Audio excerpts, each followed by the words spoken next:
Baby loves. My people. It has taken me so damn long to do this haul that I don't even remember what is in it.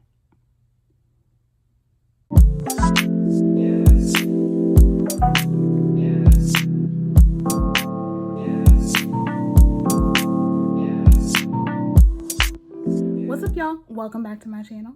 If you checked out the title and you already know what we're about to get into, I have a massive book haul. Okay, now this is not like, oh, I woke up yesterday and I ordered a shit ton of books. This is cumulative. There is a lot of stuff here. I've been waiting so long to do this haul that I don't remember everything that's in this haul. I don't remember everything I got. I don't. So, y'all might feel the urge to judge me, but don't. Okay.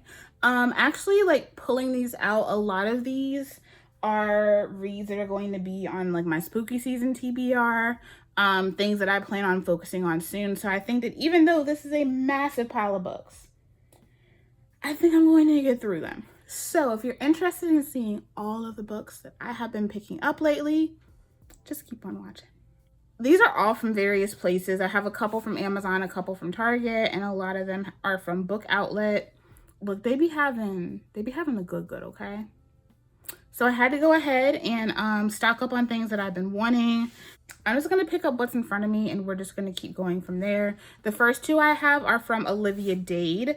I started this first book, spoiler alert. I got it on Libby, and I just was not able to finish it before they took my hold, and it was one that had like a ridiculous wait time on it.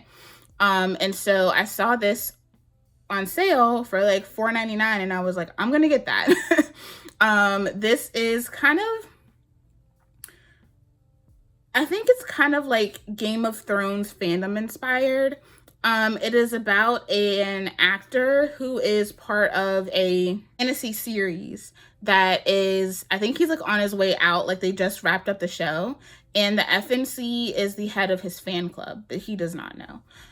She's curvy, she's gorgeous, all that good stuff. And he doesn't know that she is the woman that he has been talking to online for ages. This was really good when I started getting into it, so I probably need to go ahead and work on this soon. And then we have Shipwrecked by Olivia Dade. And I love that we have not just a thick girly FMC, but we have a thickums MMC. I love that. We do not get enough plus size men in romance. As a woman who loves a fluffy man, I love it when the MMC is fluffy. Maria's one night stand, the thick-thighed, sexy Viking of a man she left without a word or a note, just reappeared. Apparently, Peter's her surly Gods of the Gates co-star, and they're about to spend the next 6 years filming on a desolate Irish island together. She still wants him, but he now wants nothing to do with her. So, yeah. I'm excited to get into this. I know that there's a third book. I can't remember what it is, but I do want to pick up the third book as well. That way I can have the series completed. These are so cute. So cute. Then I also picked this up. This was so like heavily talked about, and at the time I could not get my hands on it anywhere, and it popped up on Book Outlet, so I went ahead and picked it up. This is The 7-Year Slip by Ashley Poston. And I think this is like magical realism. Same place, different time. Sometimes the worst day of your life happens when you have to figure out how to live after it. For Clementine West, that means burying her head in her work as a book publicist, being practical, and forgetting the silly things her beloved aunt, Analea, taught her, like living wide and chasing the moon. Clementine would rather stay grounded and keep her heart safe. For the last 6 months, she's done that. But when she moves into her late aunt's apartment and finds a strange man standing in the kitchen, a man with kind eyes, a southern drawl, and a taste for lemon pies, her well-laid plans begin to fall apart. Because he's the type of man who, before it all, she would have fallen head over heels for. And she still might, except he exists in the past, 7 years in the past to be exact. And she, quite literally, lives 7 years in his future. Her aunt always said the apartment was a pinch in time, a place where moments blended like watercolors. She also said that love is never a matter of time, but a matter of timing. and Clementine fears she may be 7 years too late. So this was like, that cover looks so beautiful on camera. This was like up there, like people were talking about her, okay? And so I wanted to get my hands on it and I couldn't get it, and the couple times I went to the bookstore they were out. So when I saw it pop up, I was like, I'm gonna get it, and then it just ended up in my little stack waiting to be hauled. Thank you to my girl Sierra over on TikTok, because she was going through her stuff that she needed to haul, and I'm like, I need to go ahead and do the same damn thing, girl. So that was my inspiration. I was like, I need to go ahead and do that. I'm gonna put this to the side because this is going into my fall TBR. Not necessarily spooky season, but cozy fall reads. The next one is Real Men Knit by Kwana Jackson. And this is book 1, I believe, in a series. I think I have the other one. I might have the other one in this haul. Yeah, I see it. Let me grab it. One in the series is Real Men Knit. When their foster-turned-adoptive mother suddenly dies, 4 brothers struggle to keep open the doors of her beloved Harlem knitting shop. So this is book 1. And then Not Again, which is book 2. So I'm really excited to get into these. I was kind of sad. This one is not the soft matte cover that this is. But I thought that these would be really awesome cozy reads. I follow Kwana Jackson, and I have so many of her books queued up either on my Kindle app or in physical copy. So these are going in the cozy fall pile. Not me building the TBR with you guys. Hey, it's functional. And then we also have In It to Win It by Sharon C. Cooper.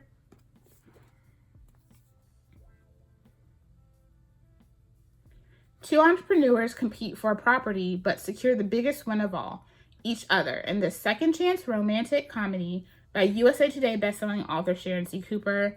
I picked this up because it was kind of giving like workplace forced proximity, rivals to lovers, but it also is second chance. So I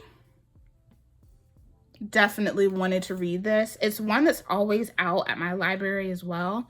So now I have it on my shelf. This one is actually, I might start this soon.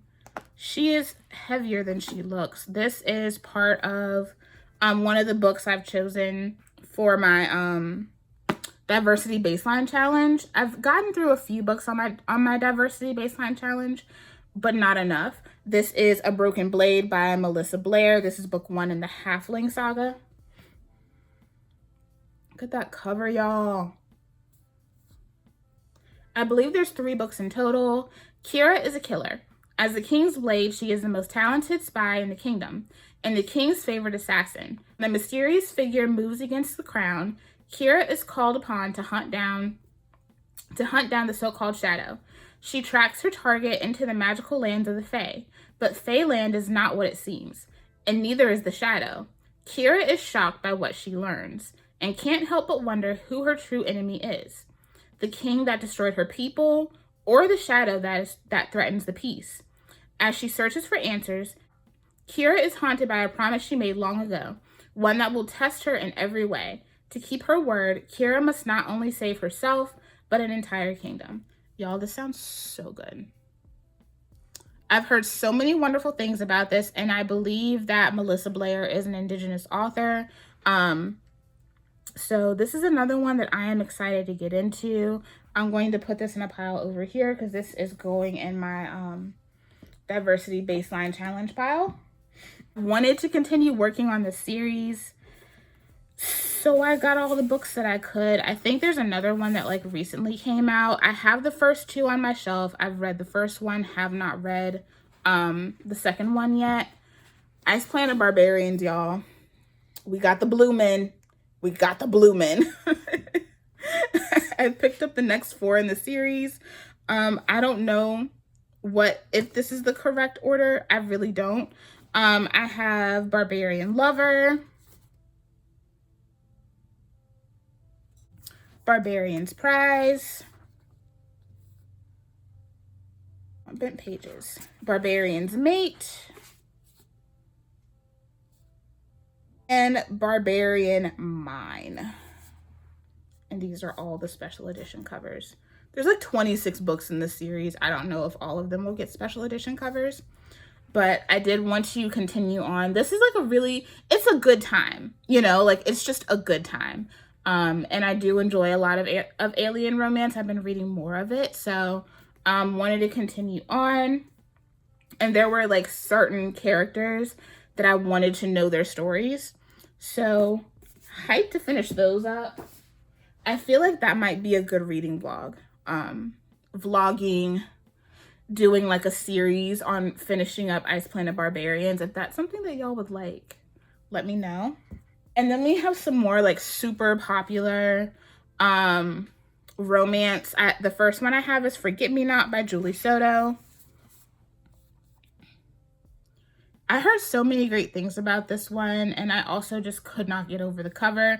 I actually was gifted the arc of book 2, which I've heard amazing things about. When I saw that the MMC, that we were in the orchestra,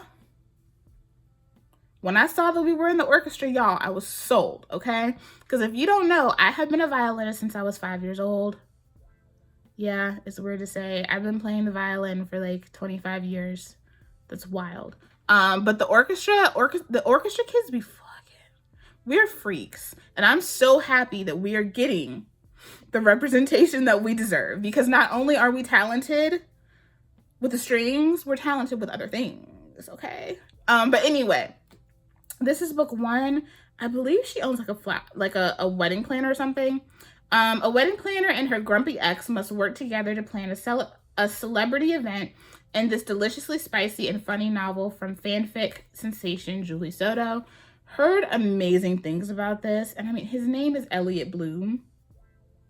It's giving Orlando Bloom. So, you know, I fucks with it. I mean, the tattoos, everything, it's a vibe, okay? It's a vibe. I think I'm gonna put this to the side because I want to start it soon. It's just giving very much like cozy romance, which I'm here for. We also have Unrealistic Expectations. This is one that I got an arc of a while ago. And I just was not able to finish it. When a relationship therapist gets dumped right before her new dating handbook hits shelves, she fake dates to save face in the spicy romantic comedy. Yeah. So this is IR romance. Super duper cute. And I wanted to be able to go ahead and read this, and it was one that I knew, regardless of whether I got through the arc or not, I knew I wanted to add it to my collection. These are going to be like fall reads for me. The first one is The Foxglove King by Hannah Witten. I had picked this up at the library, and it was like someone's dog had eaten it, and I think that they had tried to salvage it at the library, but it just was not it was not salvageable. So when I saw this, and they didn't mark this at either, I saw this on Book Outlet I got it for like $5 for this big old hardcover, and I was like, I need it. I love it when my fantasy kind of mixes with mystery. The FMC in this book is a necromancer, and I love it. I love political intrigue, so I was like, I feel like this book is going to be right up my alley. So this is going in the spooky season pile. I'm so excited to get into this. I've been doing better about getting through more of my fantasy, so yeah. This one, I believe, is YA. I saw this and I was like, I need to get into this. It gives me TGIT vibes. If y'all know, like, TGIT, we would get Scandal and How to Get Away with Murder in the Same Night. That's what this is giving. This is Off the Record by Cameron Garrett. Ever since 17-year-old Josie Wright can remember, writing has been her identity, the thing that grounds her when everything else is a garbage fire. So when she wins a contest to write a celebrity profile for Deep Focus magazine, she's equal parts excited and scared, but also ready. She's got this. Soon, Josie is jetting off on a multi-city tour, rubbing elbows with sparkly celebrities, frenetic handlers, stone-faced producers, and eccentric stylists. She even finds herself catching feelings for the subject of her profile, dazzling young newcomer Marius Kane. Josie's world is expanding so rapidly, she doesn't know whether she's flying or falling. But when a young actress lets her in on a terrible secret, the answer is clear. She's in over her head. One woman's account leads to another and another. Josie wants to expose the man responsible, but she's reluctant to speak up, unsure if this is her story to tell. What if she lets down the women who have entrusted her with their stories? What if this ends her writing career before it even begins? There are so many reasons not to go ahead, but if Josie doesn't step up, who will? From the author of Full Disclosure, this is a moving testament to the hashtag #MeToo movement and all the ways women stand up for each other. So I was like, yeah, I need this. This is definitely going to be like fall read. I have some others that are kind of going to be in this vein of like mystery or like political intrigue in certain ways. So I'm going to be doing like a couple of different TBRs. This is going to be in on that. And this is spooky season all the way. Spooky season all the way. This is Delicious Monsters by Lascelles Sandberry. Listen, if I can get it in hardcover for a great price, I'm going to get it in hardcover for a great price. A lot of people are hardcover haters, and that's fine. But I love me a hardcover. I have been wanting to read this book for a hot ass minute. The brick walls and triangular boxy roofing reminded me of old Toronto homes, though it seemed to have its own unique charm. It was well maintained, but had the vibe of a place that had existed for a long time. It looks haunted, I said, sliding my eyes to Mom, a half smile on my lips.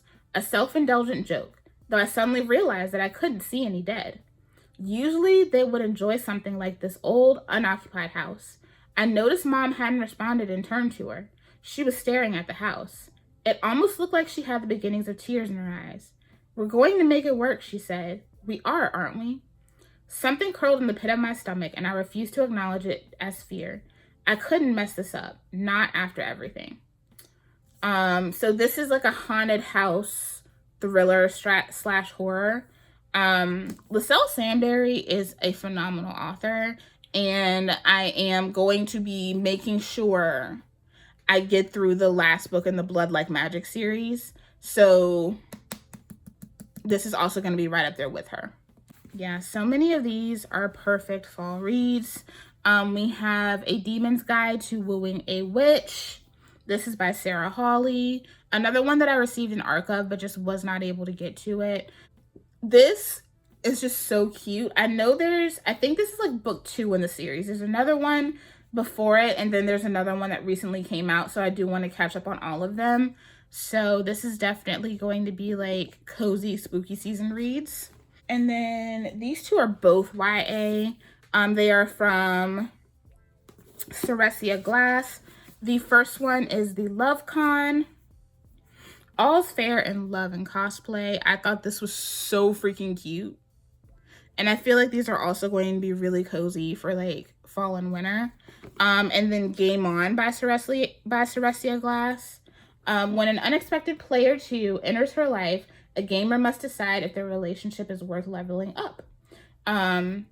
So this is like a lot of the more recent releases, like at the top of the year this year, were like women in STEM, and I was so here for it. So I saw both of these, and I was like, I gotta get both of them. Aren't they like so... They're so super cute. I just hate that this one's taller than the other one, but that's okay. These are definitely going to be cozy season reading for me for sure. This might be my favorite like fall time series. I hoard these for the fall. Kiss and Spell by Celestine Martin. I absolutely adored Wishful Thinking. It's small town, cozy, paranormal black romance, and I absolutely adore it. Ursula Caraway was this close to her fairy tale ending, but in a twist of fate, the witch finds herself heartbroken, her magic all but gone, and telling fortunes in the local psychic shop to make a living. Never again will she wish for anything. No glass slippers, no pumpkins, and absolutely no Prince Charming. His Royal Highness, Prince Xavier Alder, is a horrible fey prince. He'd rather tend to his gardens than schmooze at a ball. and he's never believed in fairy tale endings. So it's just his luck that he's been cursed by the fairy queen with a spell that can only be broken by a perfect kiss. With a little help from a fairy godmother, Xavier and Ursula have a meet-cute mix-up, and a budding friendship is born. Soon, Ursula suspects that she could be the one to break Xavier's spell and restore her reputation. But can she risk believing in true love again, even if it's the only thing that could save them both?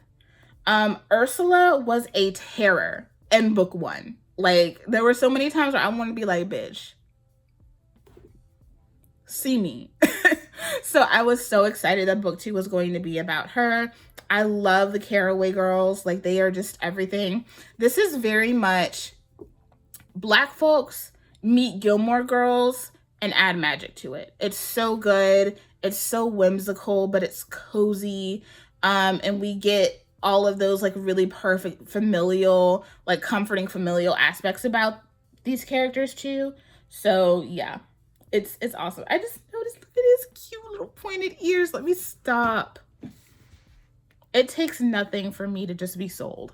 Okay. When I saw book 1, Wishful Thinking, I had to have it because it was just so damn cute. And I also got an arc of Deja Brew, which comes out in October. So I'm going to be reading Kiss and Spell soon so I can get into Deja Brew. Y'all, I'm so excited. And then this one, I think I might also add to my Cozy Fall Reads TBR because it just looks like it's supposed to be cozy. This is Better Hate Than Never by Chloe Leese. I've heard a lot about Chloe Leese, and I just have not had the opportunity to get into her writing. Childhood enemies discover the fine line between love and loathing in this heartfelt reimagining of Shakespeare's The Taming of the Shrew. I believe that this is part of a series, but I don't know what the series is called. But I know that there's like some other books in this.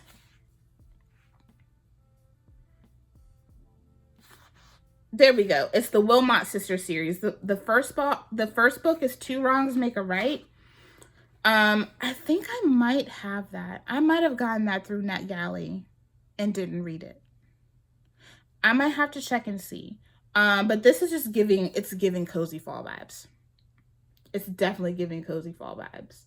I feel like this haul is so incredibly varied. Like, I have so many different things here.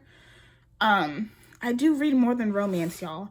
I have been wanting to pick these two up for a hot ass minute. We have Parable of the Sower by Octavia Butler. If you know, you know. I've heard so many amazing things about this book. This is one that is going to be read very, very soon. I think this is like dystopian, if I remember correctly. When a global climate change and economic crisis leads to social chaos in the early 2020s, California becomes full of dangers, from pervasive water shortage to masses of vagabonds who will do anything to live to see another day. 15-year-old Lauren Olamina lives inside a gated community with her preacher father, family, and neighbors, sheltering from the surrounding anarchy. In a society where any vulnerability is a risk, she suffers from hyperempathy, a debilitating sensitivity to others' emotions. Precocious and clear-eyed, Lauren must make her voice heard in order to protect her loved ones from the imminent disasters her small community stubbornly ignores. But what begins as a fight for survival soon leads to something much more, the birth of a new faith and a startling vision of human destiny. So this is one that I planned on setting aside to go ahead and get into. And I believe that there's another book in this too. I believe it's called Parable of the Talents. So I was excited to go ahead and be able to pick this up.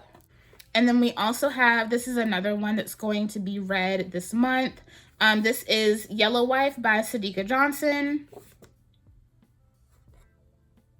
I've heard so many amazing things about this as well. I wanted to read House of Eve, but it was Casey R. Kelly, I believe, that told me that she would highly suggest that I read Yellow Wife first before going into House of Eve. One woman's captivating tale of survival in the most notorious slave prison of the antebellum South. This is going to be a big diversion, you know, from what I've been reading lately. But just because I read a lot of romance doesn't mean that I don't read books like these. So I just haven't as much lately. But prior to me really getting into a lot more romance, this was all I would read. Historical, contemporary women's fiction, a lot of Colson Whitehead. So there we go. This is going to be another spooky season cozy read. I love book 1. Had to get book 2. This is Bookshops and Bone Dust. I love cozy fantasy. It's so good. A lot of people read them and feel like, oh, there's nothing happening. That's kind of the point, It's high fantasy, first loves, and secondhand books. I believe this one is also sapphic. Book 1 was sapphic. I believe this one is as well. And I believe the main character in this is also an orc. So hyped to get into this one. I really, really enjoyed Legends and Lattes. So yeah, I'm excited to get into this one. And then we have Next Door Nemesis by Alexa Martin. This was one that I had been sent an arc to, but I couldn't get into the arc. Like, it was a bunch of stuff, and there was just too much going on. I was like, y'all, it's okay. I will pick the book up when it comes out. 2 rival candidates for a homeowners association presidency are about to find out how dirty suburbanites fight in this steamy new romantic comedy. Really excited to get into this. I think that I'm going to start this after I finish up A Dish Best Served Hot, because I just have several books that I want to get through before it really gets into that like super cool, crisp, cozy weather. And this is one of them. So I think I'm actually going to start this soon. And then Speak of the Devil, we have The House of Eve by Sadika Johnson. And like I said, I was told that I would probably have a better reading experience if I work on The Yellow Wife first. So really excited to get into this one. I've heard amazing things about The House of Eve. So I'm really excited to read her. And then we have book 3 in the O'Malley series from Katie Robert. This is a mafia family series. This is Twisted Secrets. I've read book 1. I need to start book 2. This one is about Olivia and Killian. So yeah, this I feel like is an underrated series. If you are trying to get into mafia and you don't want anything that's going to be over the edge dark, because y'all know mafia should be crazy sometimes. If you want something that's going to be dark, you want the mafia vibes, but you don't want to be too inundated in those dark worlds, highly suggest the O'Malley Brothers series. So good. And then we have Technically Yours by Denise Williams, another women in STEM book. 8 years ago, he fell in love with a stranger he couldn't have. Today, she's back in his life, and the sparks between them threaten to set her career on fire. Another one that I received an arc of from NetGalley that I just was not able to get, but I was like, I'm going to get the physical copy. I have a couple of other books by Denise Williams on my shelf that I haven't read yet, so definitely want to go ahead and get into her soon. This one I saw at Target and I was like, I have to have that. This is The Blackwoods by...